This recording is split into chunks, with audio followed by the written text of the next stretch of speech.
Nadreen, कुछ आम तरीन खबरें हैं आपके सामने रख देते हैं। एहसन इकबाल साहब ने जो चंद चढ़ाया है वो मैसिवली वायरल है। इसके ऊपर डॉक्टर मोहित पीरजादा साहब और पूरी दुनिया से एक रद्दमल आ रहा है, ये आपके सामने रख देते हैं। लेकिन एक बड़ी हैरानकुन डेवलपमेंट हुई है, और ये डेवलपमेंट ये है कि डोनाल्ड ट्रंप ने अपना फैसला चेंज कर दिया है। कल तक ट्रंप ने या हमने सब ने ट्रंप को देखा था कि ज़ेलेंस्की को उसने बिल्कुल उसकी धज्जियां उड़ाकर रख दी थी, और महसूस हो रहा था, बल्कि अखबारात के अंदर लिखा गया कि ट्रंप रशिया का स्पाई है जो वाशिंगटन के अंदर बैठा हुआ है। लेकिन अब डोनाल्ड ट्रंप ने यह कहा कि फौरन मुज़ाकरात की टेबल पर आ जाएं, इससे पहले कि बहुत देर हो जाए। ट्रंप का रूस पर नई पाबंदियां आयद करने का अंदिया।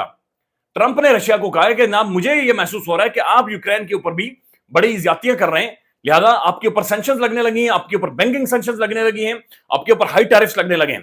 तो ट्रंप ने विद इन नो टाइम बिल्कुल पैंतरा चेंज करके धमकी लगाई है, थ्रेट किया है रशिया को भी।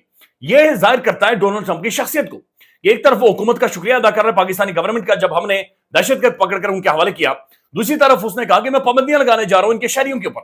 और अब जो तीसरा खाना है इमरान खान के हवाले से, यह एक्सपेक्टेड है आने वाले चंद घंटों में या चंद दिनों में। यह आप याद रखिएगा कि डोनाल्ड ट्रंप इससे नहीं बच सकता। डोनाल्ड ट्रंप असल में कटहरे में खड़ा है, कटहरे में खड़ा है उन बुनियादी उसूलों के ऊपर जिनके ऊपर यह वर्ल्ड ऑर्डर खड़ा है, बेसिक ढांचा खड़ा है। चूंकि यह मामला इमरान खान का नहीं है, यह मामला डेमोक्रेसी का है, यह मामला जमहूरियत का है, यह मामला बेसिक राइट्स का है, यह मामला ह्यूमन राइट्स का है, यह मामला विमेन राइट्स का है, यह मामला वर्ल्ड ऑर्डर की बुनियादी जो बेसिक एसेंस है, यह उनका है। लिहाजा आने वाले दिनों में या घंटों में आप देखेंगे कि डोनाल्ड ट्रंप की स्टेटमेंट आएगी। ये सभी काजमी साहब के इंटरव्यू में आतिफ खान साहब जो डायरेक्टली डोनाल्ड ट्रंप की टीम को एंगेज कर रहे हैं, ये बात ध्यान में रखेंगे कि ये आम बंदे नहीं है, आम शख्सियत नहीं है, ये डायरेक्टली एंगेज कर रहे हैं। उन्होंने कहा कि हमारी ट्रंप के दो बंदों की डोनाल्ड ट्रंप के साथ डायरेक्ट मुलाकात हुई है। ये सुन लें। आप लोगों को ये बता दूं, डोनाल्ड ट्रंप के साथ डायरेक्ट दो बंदों की बात हुई है। ये आप बहुत बड़ी खबर दे रहे हैं। ये बोला है कि I make sure I know कि former prime minister Imran Khan is still in jail. दो मुलाकातें directly with president Donald Trump. US के जो सीरियस तज्जियाकार हैं, लेकिन सवाल ये कि हर इस तरह का बंदा उसी रीजन से क्यों पकड़ा जा रहा है? ट्रस्ट तो नहीं है, मैं आपको बता रहा हूँ, इस वक्त बिल्कुल जीरो ट्रस्ट है। लेकिन डोनाल्ड ट्रंप को क्या कोई बयानिया चाहिए था? ये क्यों किया गया? इतना शुक्रिया अदा। इस वक्त प्रेसिडेंट ट्रंप के पहले 100 दिन चल रहे हैं, बिल्कुल उनको बयानिया चाहिए। कांग्रेसमैन जो आर्म सर्विसेज कमेटी पर भी बैठा हुआ है, जो हाउस फॉरेन अफेयर्स कमेटी पर भी बैठा हुआ है, जो हेलसिंकी कमेटी को को चेयर भी कर रहा है, उसको एक कॉल करके बोल सकते थे ना कि भाई। ये बहुत ही बड़ी और अहम तरीन डेवलपमेंट है कि जहां पर ट्रंप के साथ तहरीक इंसाफ की शख्सियात की 2 दफा मुलाकात हुई है। और जाहिर है ये मामला स्टेक बहुत ज्यादा हाई है ओवरसीज पाकिस्तानीज के भी, जिन्होंने एक बड़ी लॉबिंग की है, पैसा लगाया है, टाइम लगाया है। पाकिस्तानी फिजिशियंस हैं, डॉक्टर्स हैं, पढ़े लिखे लोग, एक बड़ा तगड़ा ओवरसीज पाकिस्तानी डायस्पोरा है। लेट्स सी कि वो इसके ऊपर क्या करता है। नाज़रीन, ये इम्तियाज गुल साहब का ट्वीट देखें। ये इन्होंने अखबार रखी है सामने, ये 3 मुख्तलिफ अखबारें इन्होंने सामने रखी हैं। इन्होंने ऊपर लिखा है कि hello IMF news, IMF live, while looking for ways to impose new taxes on the poor of Pakistan, के पाकिस्तान के गरीब लोगों के ऊपर आप जो टैक्स लगाते हैं। Have a look at this extravagant media campaign by the federal and the Punjab government, और are such advertisement part of the IMF loan? कि ये जो कैंपेन चला रहे हैं मीडिया के ऊपर, ये जो अरबों रुपए बकायदे से लगा रहे हैं, ये मुझे ये बताएं कि क्या ये IMF लोन का हिस्सा है कि आप गरीबों के ऊपर टैक्स लगाएं, लेकिन आप जो एडवर्टीजमेंट करवानी है आपने, यानी उस दिन 60 पेजेस, फिर उससे पहले पूरा वर्का, और फिर आज पूरा पेज ना, और माइनॉरिटी कार्ड का इजरा, मरियम नवाज, अजीब गरीब किस्म का सिस्टम है जो कि पाकिस्तान के अंदर जारी है। और ये शुरू हुआ है और ये दुनिया भर में मुंह लगाने के बुनियादी तौर पर काबिल नहीं है जो कुछ इनके साथ दुनिया भर में होता है। अब जो एहसन इकबाल साहब के साथ हुआ है, ये मैं चाह रहा हूं कि ये क्लिप आप दोबारा से सुने चुके, आप सुन चुके काफी ज्यादा, लेकिन दोबारा से सुने चुके। इसके ऊपर लिखा गया है the guy next to Ehsan Iqbal is us, यानी 25 करोड़ अवाम है जो एहसन इकबाल साहब के सामने खड़ी है। ये सुन लें। We have the Pakistani Minister of Planning, Development and Reforms, Mr. Ehsan Iqbal. Now, I'm not at all surprised to see Mr. Ehsan Iqbal speaking on that side, attacking liberal democracy. After all, Mr. Iqbal's party launched the greatest attack on liberal democracy in Pakistani history by working with the military to rig elections and form a government despite having only won 17 out of 272 seats fairly. नाज़रीन, इसके ऊपर रद्द-ए-अमल आ रहा है और दुनिया इसे कैसे देख रही है। डॉक्टर मोहित पीरजादा साहब इसे कैसे देख रहे हैं। डॉक्टर साहब लिखते हैं, गॉड इज दिस रियल? क्या ये सही है?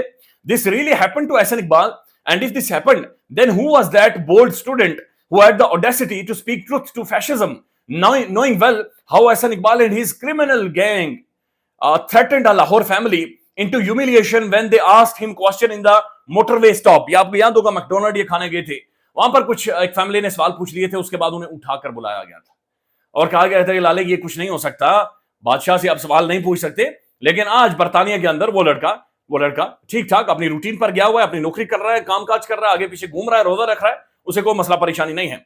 मोहित पीरजादा साहब लिखते हैं, with apology to Asad Iqbal, initially thought that Asad Iqbal, who opened debate at Oxford Union in support of the liberal democracy, may have framed his argument with a narrow lens, focusing too much on Imran Khan's incarceration, thus prompting Asad Iqbal to structure his response against Imran Khan, calling IK, Taliban Khan और Club TTC.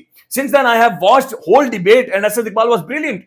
अब ये वाकईतन सच है, यानी असद इकबाल वो जो पूरी video आप जाकर देखें तो वो जो असद इकबाल नामी नौजवान है, ये डिबेट बुनियादी तौर पर लिबरल डेमोक्रेसी और साउथ डायलॉग के ऊपर थी कि जो डेवलपिंग स्टेट्स हैं, आर्गुमेंट ये था कि जो हमारे जैसे चिंदी चोर हैं, डेवलपिंग स्टेट्स हैं, ये जो डेवलप्ड कंट्रीज हैं, ये जो बड़े सरमायादार मुल्क हैं, ये असल में हमें आगे बढ़ने नहीं दिए जाते, हमें तरक्की नहीं करने दे रहे, हमें ये जनाब हमारी डोरे खींचते हैं, हमारी मौशियत के ऊपर इनका कब्जा है। ये बेसिक ये आर्गुमेंट इसी चीज के ऊपर फ्रेम करना था। उस लड़के ने ये कहा कि जनाब अगर इसी चीज को आप सामने रखें तो ये असद इकबाल साहब मेरे सामने बैठे हुए हैं, उन्होंने कहा ये बहुत बड़ी मिसाल है कि जो डेवलपिंग स्टेट्स हैं या जो हम जैसे चिंदी चोर हैं, ये तरक्की क्यों नहीं करते। उन्होंने कहा इंडिया की मिसाल ले लें, वहां पर इंतखाबात होते हैं, इलेक्शंस होते हैं, वहां पर कैंपेन्स होती है, वहां पर गवर्नमेंट आती है, हुकूमतें चलती हैं। इस मुल्क के अंदर क्या मसला है? ये असद इकबाल साहब 17 सीटें लेकर बैठे हुए हैं, यानी तो खुद भी तो थोड़ा सा ग्रेस शो करें ना। अब दुनिया की लिबरल डेमोक्रेसी के ऊपर आकर लेक्चर तो दे रहे हैं और किसी हद तक बात ठीक भी शायद हो सकती है, लेकिन खुद भी तो अपने घर को ठीक करें ना, अपना हाउस इन ऑर्डर करें। यानी वहां पर जाकर आपने सिर्फ इस तरह से ले ली है मुरादें और ये सारी चीजें। अब इसके ऊपर नाज़रीन बड़ा सख्त रद्द-ए-अमल है। असद इकबाल साहब ने भी इसके ऊपर ट्वीट किया है और उन्होंने कहा कि ना ये जो स्टूडेंट है ये पीटीआई मोटिवेटेड स्टूडेंट है और इस तरह से हुआ है। समीना पाशा साहब लिखती हैं, जीत तो असद इकबाल साहब उसी दिन गए थे, उसी मुकाबले में गए थे जब 17 सीटों वाली पार्टी को लेकर इन्होंने हुकूमत बना दी थी। जीतने का मतलब ये नहीं कि उनका कहा सच हो गया, हकीकत तो यह है कि नून लीग इलेक्शन हार गई है और बूटों की मदद से जीती है, यानी कि बूटों को पॉलिश करके या बूटों को करके जीती है। नाज़रीन ये इनामात बांटे जा रहे हैं, अल्लाह दी पेप्सी इसके अंदर मिस कर दिया गया है। ये रियासती अवार्ड्स हैं, ये स्टेट ऑफ पाकिस्तान में और आप जो स्टेट है, रियासत का जो चेहरा है, हमारे जो अवार्ड हैं, हमारी जो इज्जतें हैं, ये इस तरह से नीलाम की जा रही हैं। ये बात ध्यान में रखें कि जो भी रियासती अवार्ड मिलता है, किसी भी शख्स को मिलता है, ये रियासती इंट्रोडक्शन है, ये रियासती तारुफ है, ये उस बंदे का एक रियासत का एक चेहरे के तौर पर रियासत उसे प्रेजेंट करती है, हमारा चेहरा है। पाकिस्तान के अंदर रियासत किन लोगों को अपना चेहरा करार दे रही है?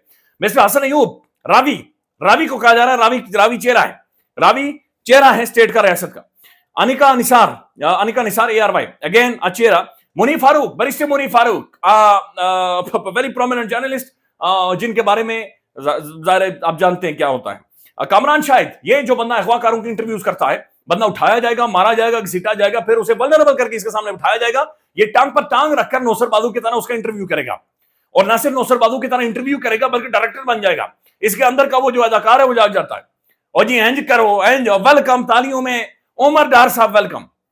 जालिम इंसान है नसरुल्लाह मलिक साहब, उसके बाद जनाब मुजम्मिल सोहरवर्दी साहब, ये जनाब बाकायदा से बेचते हैं, यानी अवार्ड हैं कि मिठाइयां बांटी जा रही है। अल्लाह दीता पेप्सी इसके अंदर मिस है, दैट्स रॉन्ग, ये नहीं होना चाहिए था। अल्लाह दीता पेप्सी डिजर्व करता है कि उसे ये अवार्ड दिया जाए और उसे यहां पर मौजूद होना चाहिए।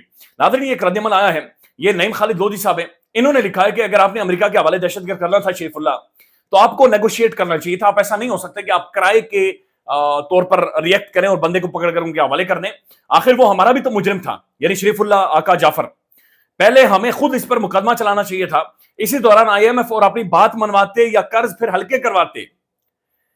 अब तो जो करना है बस शेयर ही करना है, शेयर नहीं करना है। ट्रंप जैसे सौदागर को भी समझ पाए नहीं समझ पाए, हम हैरत है। यानी ट्रंप डील करता हूं, अगर उसे जाफर चाहिए था, अगर उसे ये दहशतगर्द चाहिए था, हमें भी वो आर्ट ऑफ डील उसने लिखी हुई है ना, मैं डील करता हूं, तो हमें भी थोड़ा सा कम से कम बोलना तो चाहिए था, हिम्मत थोड़ी सी जरूरत तो करनी चाहिए थी। यानी हमने सिर्फ ये करवाया शायद कि रिचर्ड ग्रैनेल ट्वीट ना करे, रिचर्ड ग्रैनेल इमरान खान का नाम ना ले, उसके अलावा हमने कुछ भी नहीं लिया। हमने ना डॉक्टर आफिया की बातचीत की, ना हमने कर्जे हल्के करवाने की बातचीत की, ना USAID के ऊपर पाबंदियों के ऊपर बातचीत की, ना जो वीजे बंद होने वाले उनके ऊपर बातचीत की। दैट्स वेरी सैड कि जिस हाउ हमने इन सारे मामलात को हैंडल किया है और इन सारे मामलात को डील किया है। ज़ाहिर एक शर्म का मुकाम है। ये सुन ले वीडियो जहां पर आसिफ करमानी साहब कहते हैं कि शहबाज शरीफ साहब को चुल्लू भर पानी में डूबकर मरना चाहिए, ये सुन लें। ऐलान भी गैर मुल्की सदर ने दुनिया के साथ किया कि जनाब हम पाकिस्तान से एक आदमी को ले आए हैं। क्या इस पे किसी को प्राइम मिनिस्टर हाउस में 180H में जाती उम्र में दुख नहीं हुआ? वो कहते हैं ना कि है जुर्म ज़ईफ़ी की सजा मर्ग मफाजात, या शहबाज शरीफ साहब की जुबान में बड़ा एक बोलते होते हैं, beggars can not be choosers. क्या कर सकते थे आप? क्या कर सकते थे? मुझे शर्म तो बताइए। कर सकते थे। हाँ, डूब मरना चाहिए था चुल्लू भर पानी में। नादरीन, आज खवातीन का आलमी दिन है, लेकिन ये वर्ल्ड इकोनॉमिक फोरम की जो ग्लोबल जेंडर गैप रिपोर्ट है वो आई है, उसमें पाकिस्तान 145वें में से 146वें में से 145वें नंबर पर है। यानी कि जो जेंडर गैप है, यानी मर्दों और खवातीन को जो अपॉर्चुनिटीज मिलती हैं इकोनॉमी में, हेल्थ केयर में, एजुकेशन में, उसमें 146 में से पाकिस्तान 145वें नंबर पर है।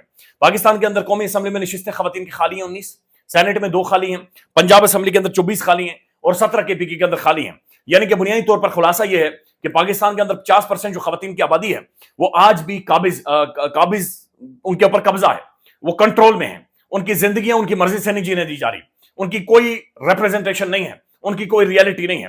ख्याल रखिएगा, अपडेट करेंगे और ये सारे विजुअल्स आपने देखे भी हैं। अल्लाह हाफिज।